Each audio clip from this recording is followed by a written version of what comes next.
ku mazina menshi yiyita umusamariya, inyagiso, kanyabugande ndetse n'ayandi menshi.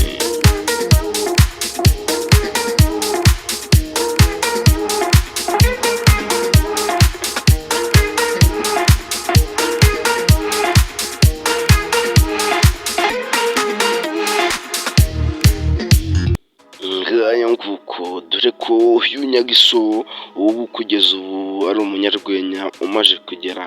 ku rwego rushimishije, dore ko uko mwari mumuzi imbere, dore ko atari ko akiri, dore ko mbere yari umuntu muto bikabije, yari umuntu ureba ukavuga ati se uyu muntu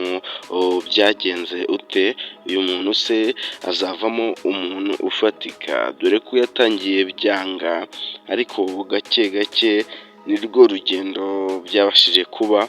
byagenda bicamo gake gake. Uyu rero Nyagiso umusamariya ndetse n'andi bamwitaga Papa Benjamin ndetse n'andi mazina menshi yagendaga akoresha muri komedi ze, agenda asetsa abaturarwanda, dore ko yigaruriye imitima y'abatari bake hano mu Rwanda, bigoye ko bahita bavuga ati twibagiwe Nyagiso cyangwa se twibagiwe hiti yakoze, dore ko ubwo hari muri covid rero uyu musamariya ariho yabashije kuba yazana igitekerezo cyo gukina komedi. Ntekereza ko ari nawe ushobora kuba warafunguye ibintu bya komedi hano mu Rwanda, dore ko hari na benshi bagenda bamwirahira, twavugamo nka Dadi cyangwa se Kiramani, agenda avuga ati Nyagiso ni Dadi wanjye, ati yarakoze, ati sinakishira hejuru ye, ati ni umuntu wankoreye ibyo natakekaga, ati yankuye ku rwego rumwe acira ku rundi, ati ibyo mfite ubu winjiza amafaranga menshi muri biturutse kuri komedi, ukavuga uti ku kwezi narakoze, ubu yari nkangana? Amafaranga menshi ninjirije rimwe ntateganyaga, abonye miliyoni 2 ku kwezi. Oya ntabwo ari ku kwezi, mu minota nka Kenzi. Ndabimukesha nk'uko Kiramani agenda abivuga. Rero Nyagiso nawe rero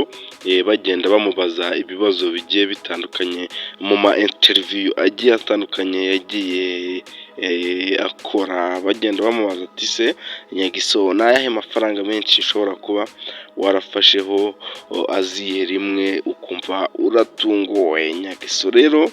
yavuze ko yafashe miliyoni 2 mu minota itarenze 15. Wumve ko aya mafaranga ari menshi cyane, wumve ko ari amafaranga arenze miliyoni 2, ubyumve mu minota itarenze 15. Ni bakeya hano mu Rwanda bashobora kuba barahise cyangwa se bahita bayabona muri iyo minota,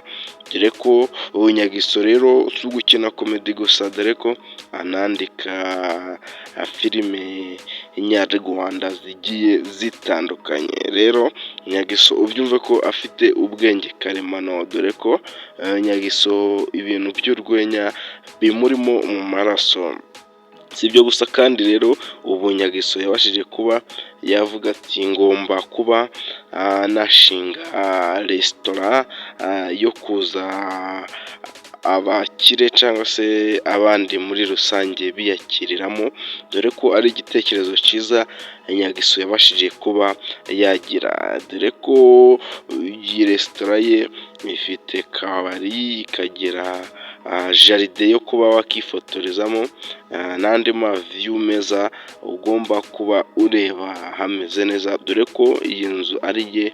ku giti cye yabashije kuba yayubaka, imutwara akayabo k'amafaranga menshi, ariko ubu yabashije kuba yatangira. Nyagiso rero congratulation, wateye intambwe ikomeye, wagaragaje ko izi sinema nyarwanda cyangwa se izi filime nyarwanda zigira amafaranga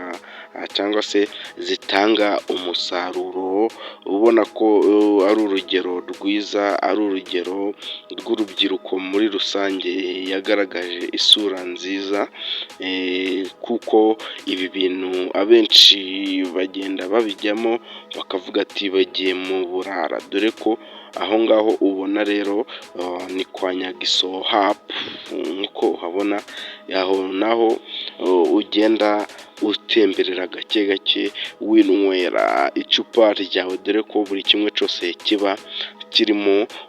Nyagiso ababwira ati muze munshigikire, ati mumfashe ndebe ko nanjye hari ikintu cyavamo, ati kandi kumfasha byanshimisha, ati ndizera nashidikanya ko muzaza muri benshi, ati nanjye nkabasha kuba nakiteza imbere. Rero nshuti twakomeje kubona mu kiganiro,